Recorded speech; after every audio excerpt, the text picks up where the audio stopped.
Antes de iniciarmos, já se inscreva no canal, deixe seu like, curta e compartilhe. Assim, você ajuda nosso canal a continuar crescendo. Tenha uma assustadora história. Em Olambra, onde a beleza dos campos floridos contrasta com o silêncio sepulcral das noites e a brisa suave carrega sussurros antigos, a lenda de Kikas, o palhaço espectral, era mais do que uma história de fantasmas. Era um calafrio constante na espinha dos moradores. O antigo teatro municipal, com sua fachada charmosa agora maculada pelo tempo, guardava em suas entranhas um terror que ia além da compreensão. Dizia-se que Kikas não era apenas invejoso, mas possuía uma crueldade fria disfarçada por trás de sua persona alegre. Corriam boatos de pequenos acidentes no teatro antes de sua morte, objetos caindo misteriosamente sobre outros artistas ou tropeços inexplicáveis durante as apresentações, sempre seguidos por um sorriso forçado de Kikas. Sua queda fatal do palco, embora parecesse um acidente, era envolta em dúvidas sombrias, com alguns sussurrando sobre uma corda misteriosamente cortada. Após sua morte, as manifestações de Kikas se tornaram mais intensas e perturbadoras. As risadas ouvidas não eram alegres, mas carregadas de escárnio e dor, por vezes acompanhadas de um choro infantil desesperado que ecoava pelos corredores vazios. Os balões que apareciam misteriosamente eram de cores pálidas e murchas, alguns com desenhos sinistros feitos com uma tinta que parecia sangue seco. O cheiro de pipoca queimada vinha acompanhado de um odor metálico, nauseante, como se algo estivesse enferrujando por dentro das paredes. As aparições do palhaço espectral se tornaram mais vívidas e aterrorizantes. Sua maquiagem parecia escorrer, revelando um rosto pálido e cadavérico por baixo. Seus olhos, antes expressivos, eram agora buracos negros que sugavam a luz, com ocasionais lampejos de um vermelho incandescente. O sorriso pintado se estendia de forma antinatural, expondo dentes irregulares e pontiagudos. Alguns que o viram de perto juravam ter sentido um hálito frio e fétido, como o de um corpo em decomposição. Os objetos no teatro também ganhavam vida de maneiras sinistras. Instrumentos musicais enferrujados tocavam melodias dissonantes e fúnebres durante a madrugada. Sombras com formas de marionetes dançavam nas paredes, mesmo sem nenhuma fonte de luz aparente. As cortinas do palco se fechavam repentinamente, prendendo temporariamente quem estivesse por perto em uma escuridão sufocante, para apenas se abrirem novamente, revelando o palco vazio. Ou não. O grupo de jovens que ousou desafiar a lenda naquela noite teve um encontro muito mais traumático do que jamais imaginariam. Além da risada e da aparição, eles relataram ter ouvido sussurros diretamente em seus ouvidos, vozes roucas e geladas proferindo seus maiores medos e segredos mais obscuros. Um deles sentiu um toque gelado e esquelético no ombro. A foto tirada não mostrava apenas os olhos vermelhos e os dentes afiados de Kikas, mas também revelava, ao fundo, figuras indistintas e sombrias, como se outras entidades malévolas estivessem presas ao palhaço. A fuga deles foi desesperada, com portas se fechando sozinhas e objetos sendo arremessados em sua direção por forças invisíveis. Um deles nunca mais conseguiu falar, traumatizado pelo que viu. Outro desenvolveu uma fobia paralisante de palhaços e de lugares escuros. Desde aquela noite fatídica, o Teatro Municipal de Olambra é considerado um local amaldiçoado. Moradores evitam passar perto à noite e a prefeitura lacrou permanentemente suas portas. Dizem que em noites de lua cheia ainda é possível ouvir a risada espectral de Kikas ecoando pelos campos de flores, um recordatório horripilante de que certos espíritos nunca encontram descanso e que a alegria pode, por vezes, esconder uma escuridão inimaginável. Você ainda se atreveria a colher flores perto do antigo teatro ao anoitecer? Em Nova Orleans, uma cidade onde o jazz melancólico se mistura com o sussurro dos pantanais e onde histórias de voodoo e espíritos assombram cada esquina, existia um conto sombrio sobre um palhaço conhecido apenas como Monsieur Green. Sua história não era contada em circos alegres, mas em segredo, passada de boca em boca por aqueles que conheciam os cantos mais obscuros da cidade. Monsieur Green não era um palhaço comum. Diziam que ele havia surgido no início do século XX, durante uma das muitas epidemias que varreram a cidade. Alguns sussurravam que ele era a própria personificação da doença e do sofrimento, um arauto da desgraça com um sorriso fixo e aterrorizante. Outros acreditavam que ele era o espírito vingativo de um artista de rua cruel que se vestia de palhaço para atrair crianças e lhes pregar peças sádicas. Sua morte, envolta em mistério, teria liberado uma força maligna que se manifestava através de sua antiga persona. Sua aparência não era constante. Testemunhas descreviam uma figura alta e esquelética, vestida com um macacão de arlequim desbotado e manchado. Seu rosto era pintado de branco pálido, com órbitas oculares negras e profundas e um sorriso vermelho e largo que parecia esticado demais, revelando fileiras de dentes finos e pontiagudos. Às vezes ele era visto carregando um saco de serapilheira remendado, do qual se ouviam murmúrios baixos e arranhões. Monsieur Green não se apresentava em palcos iluminados. Seus domínios eram os becos escuros do French Quarter, os pântanos nebulosos nos arredores da cidade e os cemitérios antigos com seus túmulos musgosos. Ele não buscava a alegria, mas o medo puro e a angústia. Suas vítimas eram geralmente pessoas solitárias, crianças perdidas ou aqueles que se aventuravam em lugares proibidos após a meia-noite. Os encontros com Monsieur Green eram sempre precedidos por sinais perturbadores. Um cheiro doce e enjoativo, como o algodão doce podre misturado com enxofre, pairava no ar. Risos suaves e infantis se transformavam em gargalhadas roucas e ameaçadoras. Pequenos brinquedos antigos, como bonecas de porcelana rachadas e soldadinhos de chumbo enferrujados, apareciam do nada. Aqueles que tinham o azar de cruzar o caminho de Monsieur Green eram submetidos a tormentos psicológicos antes de qualquer dano físico.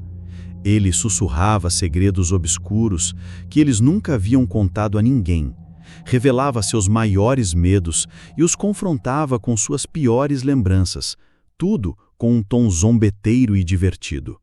Suas mãos, quando tocavam, eram frias como as de um cadáver, deixando uma sensação de dormência e pavor. Havia histórias terríveis sobre o que acontecia com aqueles que eram levados por Monsieur Green. Crianças desapareciam dos becos escuros apenas para terem seus risos ecoando brevemente na noite, antes de um silêncio sepulcral. Adultos eram encontrados em vielas desertas, seus rostos contorcidos em expressões de terror extremo, seus cabelos brancos como se tivessem envelhecido décadas em instantes e seus corpos inexplicavelmente vazios, como se algo tivesse sido sugado de dentro deles. Uma das histórias mais macabras envolvia o cemitério de St. Louis número 1. Um grupo de adolescentes, bravateando sobre não ter medo de fantasmas, decidiu passar uma noite dentro dos muros do cemitério. Por volta da meia-noite, a névoa começou a se adensar, e o cheiro adocicado se intensificou. Eles ouviram o tilintar distante de pequenos sinos e uma risada abafada que parecia vir de todos os lados. Então, Monsieur Green apareceu entre os túmulos, sua figura pálida contrastando com as lápides escuras. Ele não os perseguiu da maneira tradicional. Em vez disso, ele começou a imitar as vozes de seus entes queridos falecidos, chamando-os pelos nomes, sussurrando promessas vazias e revivendo memórias dolorosas. Um dos jovens, cujo irmão havia morrido recentemente, caiu em prantos ao ouvir a voz do irmão implorando por ajuda. Monsieur Green se aproximou dele, seu sorriso se alargando, e de seu saco de serapilheira retirou um pequeno brinquedo de madeira grotesco, uma efígie toscamente esculpida do falecido irmão. No momento em que o jovem tocou o brinquedo, seus olhos se reviraram e ele caiu no chão catatônico, murmurando palavras desconectadas para o resto da vida. Os outros adolescentes fugiram aterrorizados, mas a presença de Monsieur Green os seguiu muito além dos muros do cemitério. Pesadelos vívidos os atormentavam, sussurros os perseguiam durante o dia e a sensação constante de estarem sendo observados nunca os abandonou. Alguns enlouqueceram, outros desapareceram misteriosamente, talvez para se juntarem às fileiras das vítimas de Monsieur Green. A lenda de Monsieur Green serve como um aviso sombrio nas noites de Nova Orleans. Ele é o palhaço que espreita nas sombras, alimentando-se do medo e da tristeza, um lembrete de que nem toda risada traz alegria, e que em certas noites os pesadelos podem ganhar vida nas ruas escuras da cidade. Era uma noite de outono particularmente gélida no interior de São Paulo. O ar, pesado e úmido, trazia o cheiro de terra molhada e folhas em decomposição, um aroma que Lucas, meu amigo, sempre associou a presságios estranhos. Ele estava voltando de um churrasco na casa de seus tios, em uma pequena cidade que parecia se aninhar entre as últimas chuvaradas. Já passava das 2 da manhã e a preguiça de dar a volta pela movimentada rodovia principal o convenceu a pegar um atalho que, teoricamente, cortaria quase 1 hora de viagem. O atalho era uma estrada vicinal de terra batida, mal iluminada e ladeada por uma floresta tão densa que as copas das árvores pareciam se tocar, formando um túnel sombrio. O rádio do Opala 78, um carro que Lucas carinhosamente chamava de o tanque, só sintonizava um chiado constante, pontuado por ocasionais fragmentos de uma voz robótica que parecia sair de lugar nenhum. A escuridão lá fora era quase absoluta, engolindo a luz dos faróis que, para piorar, estavam desregulados e mal iluminavam o caminho esburacado. Lucas sentia um calafrio persistente na nuca, algo que ia além do frio da noite. Era uma sensação de estar sendo observado, um desconforto visceral que a estrada solitária e o silêncio opressor pareciam exalar. Ele tentava afastar o pensamento, atribuindo-o ao cansaço e à cafeína que já não fazia efeito. De repente, a cerca de uns 100 metros à frente, os faróis do Opala cortaram a névoa rasteira e capturaram uma figura. Era alta, anormalmente magra e parecia estar parada no acostamento, de costas para ele. Lucas apertou os olhos, confuso. Conforme se aproximava, a silhueta começou a ganhar contornos perturbadores. Um chapéu pontudo, com sininhos que não chacoalhavam, um gibão de listras desbotadas e sapatos enormes, virados para fora, como os de um desenho animado macabro. Lucas sentiu o coração acelerar descompassadamente no peito. Um palhaço, ali, no meio do nada, às 2 da manhã, no coração de uma floresta que ninguém conhecia. Ele diminuiu a velocidade drasticamente, a poeira levantando atrás do carro. Pensou que talvez fosse alguém com problemas no carro, um artista de circo perdido ou algo assim, por mais improvável que parecesse. Mas à medida que o carro se aproximava lentamente, algo estava terrivelmente errado. O palhaço não se virava, mas sua cabeça parecia inclinada de uma forma anormalmente, o pescoço torcido em um ângulo que desafiava a anatomia humana. E não havia carro nenhum por perto, nem mesmo um aceno de socorro. Apenas a figura estática, absorvendo a escuridão. Quando Lucas estava a poucos metros de distância, o Opala quase parando, a figura lentamente começou a girar. Primeiro, a cabeça virou com um movimento robótico e lento, parecendo fazer um estalo audível no silêncio da noite, mesmo com o motor do carro ligado. Depois, o corpo seguiu, rígido, como se estivesse enferrujado. E foi então que Lucas viu o rosto. Não era um sorriso pintado, era um sorriso real, mas de uma forma grotesca, forçado e anormalmente largo, esticando os cantos da boca até as orelhas. Os lábios estavam rachados e secos, e os dentes, que deveriam ser brancos, eram pontiagudos e amarelados, com alguns faltando, revelando gengivas escuras. Os olhos, ou o que ele conseguia ver através de uma maquiagem branca que parecia descascar, eram pretos e vazios, sem qualquer brilho, sem pupilas visíveis, como buracos escuros que pareciam sugar a luz. Não havia calor nem vida neles, apenas um vazio abismal. A pele, onde não havia tinta, parecia cinza, com uma textura enrugada e doentia como a de um cadáver. A roupa, embora outrora colorida, estava desbotada, manchada e incrivelmente suja, com remendos grotescos que pareciam feitos de pele ressecada e com pontos grosseiros. Um deles, na altura do peito, parecia ter a forma de uma boca aberta. Lucas sentiu um pavor indescritível, um frio que subiu pela espinha e paralisou seus músculos. Aquilo não era um palhaço de circo. Aquilo não era humano. Era uma aberração, uma criatura que não pertencia ao mundo real. O palhaço levantou uma das mãos lentamente. Os dedos eram longos, finos e nodosos, com unhas sujas, quebradiças e anormalmente longas, quase como garras. Ele apontou para a floresta escura com um movimento lento e deliberado. Um gesto que não parecia um convite, mas uma ordem, uma intimação para que Lucas entrasse naquele abismo de escuridão.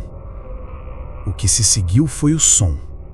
Não uma risada, mas um guincho, um ruído arrastado, estridente e profundamente gutural que parecia vir não de sua garganta, mas de algum lugar mais profundo, de dentro da própria criatura.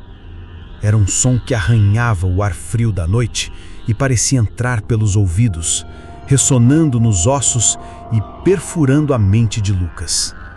Não era engraçado. Não havia humor ali. Era aterrorizante.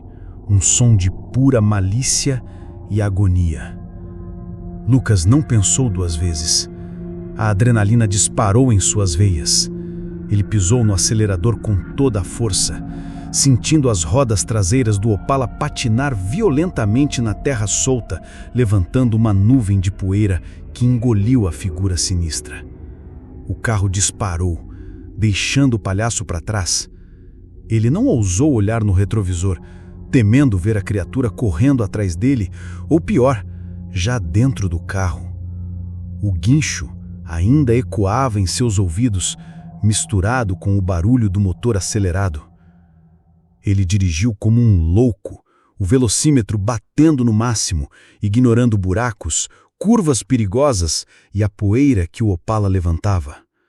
Sua única meta era sair daquela floresta, daquela estrada e da presença daquele horror.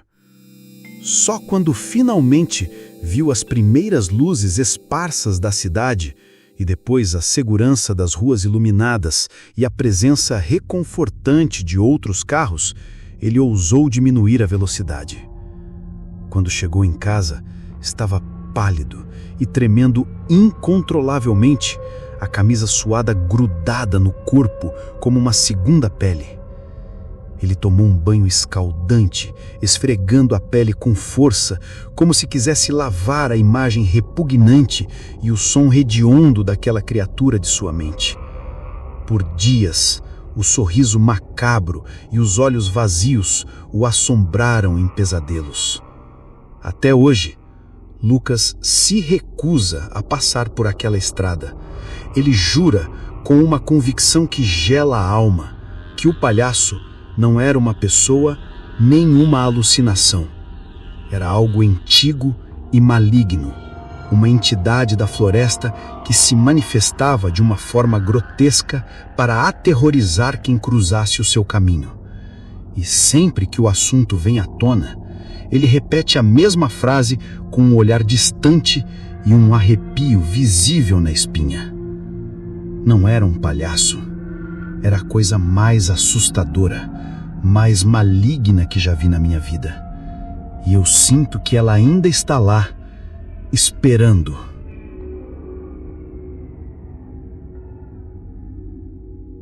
Marcos, o vigia, era um homem calejado, acostumado a noites solitárias e aos barulhos estranhos que um parque de diversões desativado inevitavelmente produzia com o vento. O Play Center da Saudade, como era conhecido localmente, havia fechado anos atrás, mas a estrutura ainda estava lá, enferrujando lentamente sob a ação do tempo e da negligência.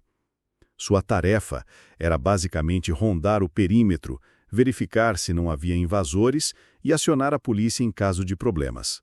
Uma rotina tediosa, mas ele nunca se sentiu realmente desconfortável. Até aquela noite. Era uma madrugada fria e sem lua, o tipo de noite em que as sombras parecem ganhar vida própria.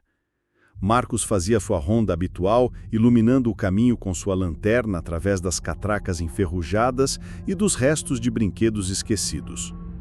O silêncio era quase ensurdecedor, quebrado apenas pelo farfalhar das folhas secas, varridas pelo vento e pelo ocasional gemido metálico de alguma estrutura solta. Ao se aproximar da área central do parque, onde ficava o antigo carrossel, Marcos notou algo estranho. Uma das luzes decorativas do carrossel, uma lâmpada amarelada e piscante que ele jurava estar apagada em suas rondas anteriores, emitia uma luz fraca e intermitente. Ele achou aquilo curioso, já que a energia do parque estava cortada há anos. Cautelosamente ele se aproximou, a luz da lanterna dançando sobre os cavalinhos de madeira descascados e os espelhos trincados. O carrossel estava imóvel, silencioso, como um gigante adormecido. Mas quando seu olhar alcançou a plataforma central, ele viu. Sentado em um dos banquinhos infantis, completamente imóvel, estava um palhaço.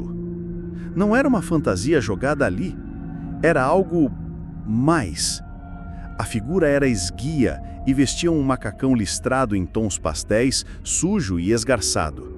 Seu rosto estava pintado de forma clássica, com um sorriso largo e exagerado em tinta vermelha desbotada e grandes lágrimas azuis escorrendo dos cantos dos olhos. A maquiagem parecia craquelada e antiga, como se estivesse ali há anos. O que realmente perturbou Marcos foi a completa imobilidade da figura. Ela estava sentada perfeitamente ereta, as mãos repousando nos joelhos, o olhar fixo em um ponto indefinido à frente.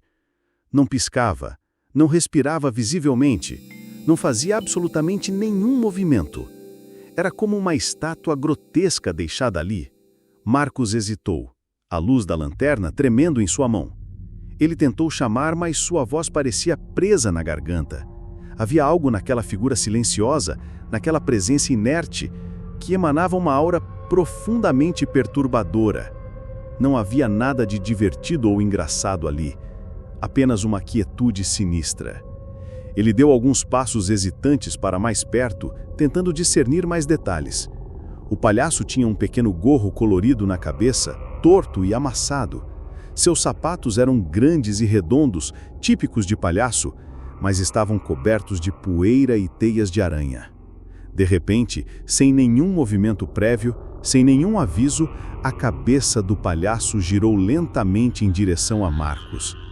Não foi um movimento brusco, mas sim um giro suave e deliberado, como se uma engrenagem enferrujada tivesse sido acionada. Os olhos pintados, grandes e redondos, encontraram os de Marcos. E embora fossem apenas tinta sobre pele, Marcos sentiu um calafrio percorrer todo o seu corpo. Havia algo na fixidez daquele olhar, algo vazio e inexplicavelmente intenso, que o fez sentir um medo visceral. O sorriso pintado não mudou, mas parecia se alargar sutilmente, como se tivesse ganhado uma nova dimensão de escárnio. E então, um som começou a emanar da figura. Não era uma risada, nem um guincho como no seu relato anterior. Era um som suave, quase inaudível no início, como o ranger de madeira velha. Um som que parecia vir das profundezas do carrossel quebrado, misturado com um leve sussurro. Ele não conseguia distinguir palavras, mas a entonação era de zombaria, de escárnio silencioso. Paralisado pelo medo, Marcos apenas observava enquanto o palhaço continuava a encará-lo. O sorriso imóvel, o sussurro e o ranger se intensificando levemente. Ele sentia que seus pés estavam colados ao chão, sua mente gritando para que corresse, mas seu corpo se recusava a obedecer. Finalmente, depois do que pareceu uma eternidade, o ranger e o sussurro cessaram.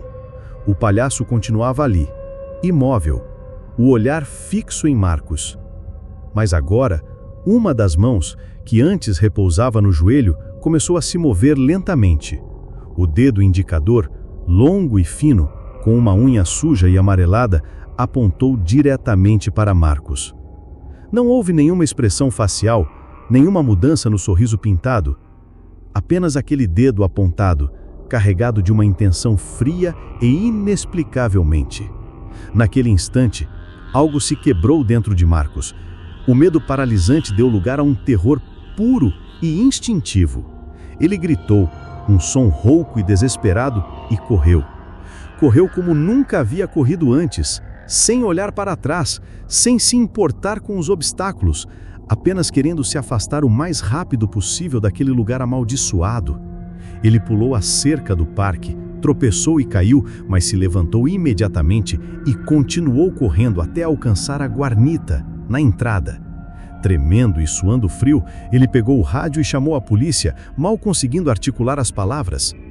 Quando os policiais chegaram, revistaram o parque inteiro. Não encontraram absolutamente nada, nem sinais de invasão, nem o palhaço e nem qualquer explicação para a luz piscante no carrossel. Marcos foi levado para o hospital em estado de choque. Ele nunca mais voltou a trabalhar naquele parque. E até hoje, quando ouve falar em palhaços, seus olhos se enchem de um terror silencioso. Ele jura que aquele palhaço no carrossel não era uma pessoa fantasiada. Era algo mais, algo que simplesmente não deveria estar ali, algo que o observava no silêncio da noite, com um sorriso pintado e uma intenção desconhecida, mas inegavelmente sinistra.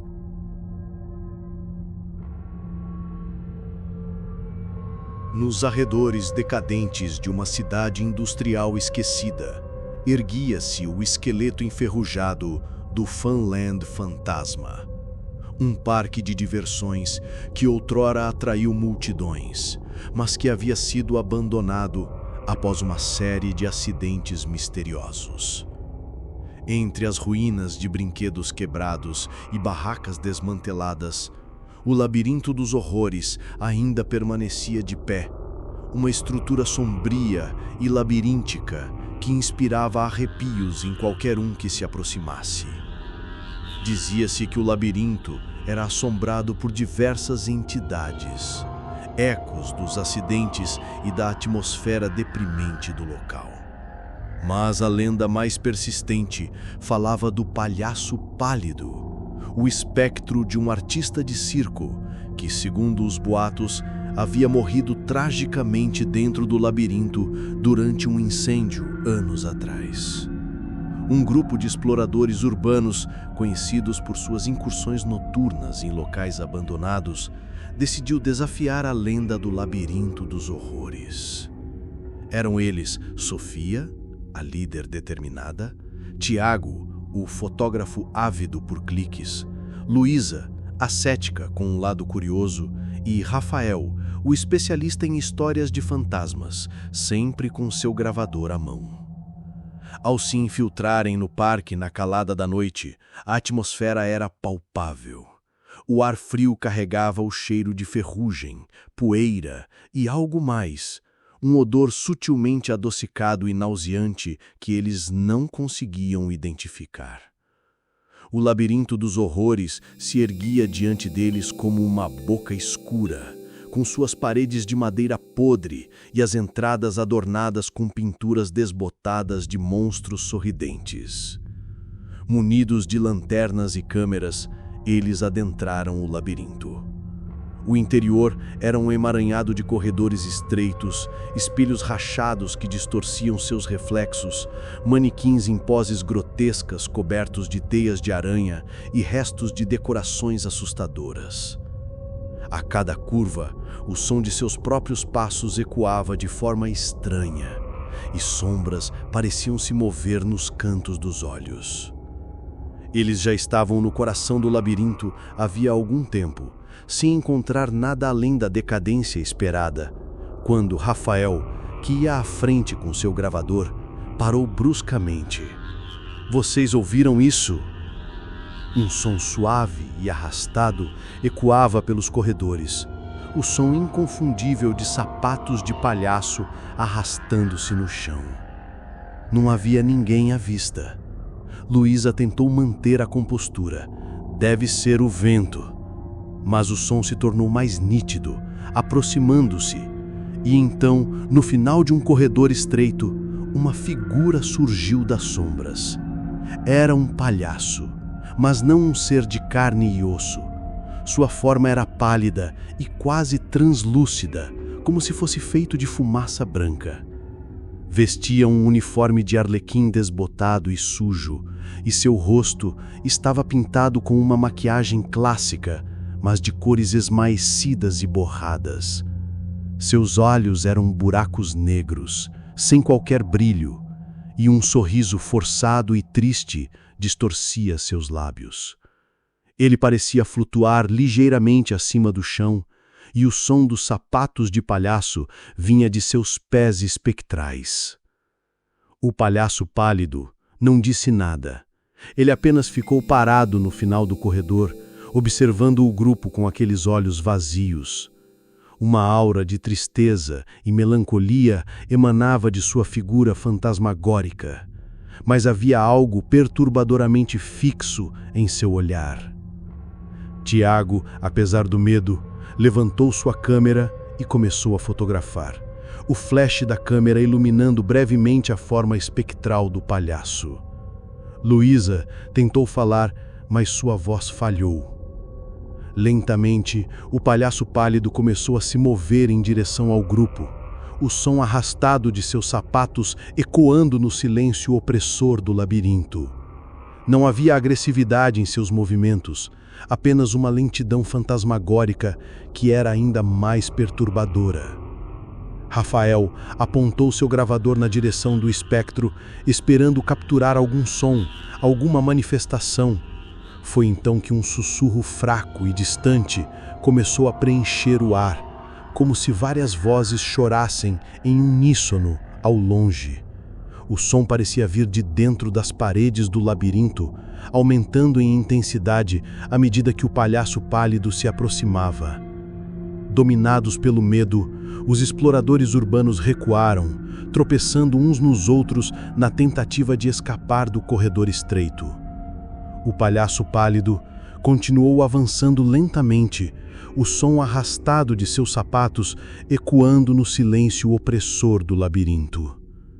Eles correram pelos corredores labirínticos, desesperados para encontrar a saída, a imagem pálida do palhaço espectral e o som lancinante dos sussurros ecoando em suas mentes. A sensação era de que o labirinto, antes apenas um conjunto de obstáculos físicos, havia se tornado uma prisão assombrada, e o palhaço pálido era seu silencioso carcereiro fantasmagórico. Finalmente, cambaleando e em choque, eles encontraram a saída do labirinto dos horrores e emergiram para a noite fria do parque abandonado. Olharam para trás, para a estrutura escura, mas não havia nenhum sinal do palhaço. No entanto, o eco distante de sussurros parecia ainda pairar no ar. Ao revisarem as fotos, Tiago encontrou várias imagens do palhaço pálido, formas translúcidas e distorcidas que pareciam brilhar debilmente na escuridão do labirinto. O gravador de Rafael capturou os sussurros fantasmagóricos, um coro de vozes indistintas carregadas de dor e sofrimento. Nenhum deles jamais se atreveu a voltar ao Funland Fantasma. A lenda do palhaço pálido, o espectro melancólico que assombrava o labirinto dos horrores, tornou-se para eles uma prova de que os fantasmas não eram apenas histórias e que alguns lugares abandonados guardavam terrores muito reais e inexplicáveis.